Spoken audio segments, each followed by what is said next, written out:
On September 14th, 2008, Wall Street looked completely ordinary.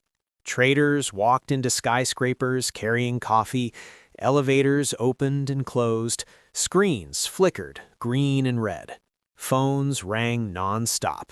It felt like any other Monday morning in New York.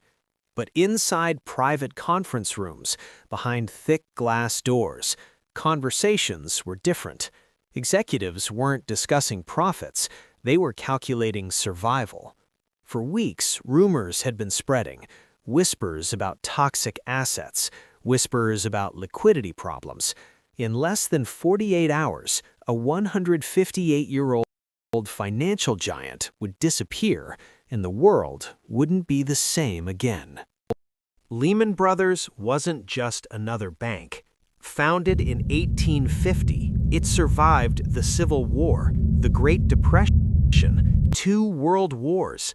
For over a century, its name represented power and stability. Its headquarters stood tall in Manhattan, a symbol of Wall Street's strength. Investors trusted it. Governments respected it. It looked untouchable, too established to fail.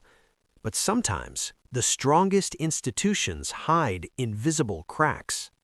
The crisis didn't begin inside a bank. It began in neighborhoods. Home prices kept rising year after year. Owning property felt like a guaranteed investment. Banks approved mortgages faster than ever. Income verification became flexible. Risk became invisible. If you wanted a loan, you could get one. Risky mortgages were packaged into complex financial products. They were labeled safe. They were labeled secure. But beneath the surface, the system was fragile. And fragile systems collapse suddenly.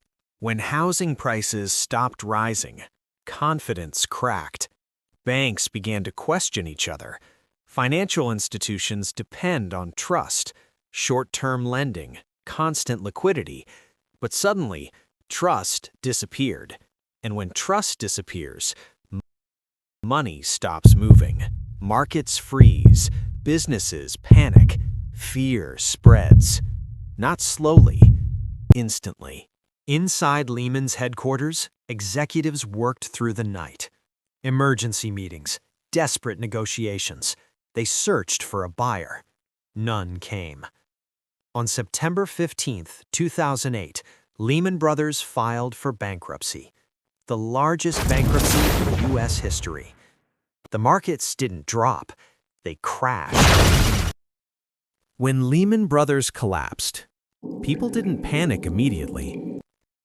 At first, it felt like just another headline. But within hours, global markets reacted.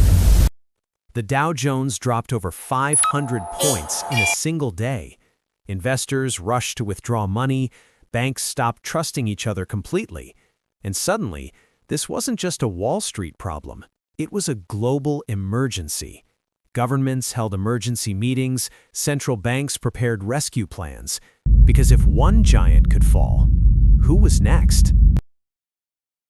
The collapse didn't just destroy a bank. It destroyed confidence worldwide. Millions lost their jobs. Families lost their homes. Retirement savings disappeared. Markets fell across continents. Governments stepped in. Trillions were injected into the system. But the lesson was clear. Financial systems run on numbers, but they survive on trust. And when trust dies, everything else follows.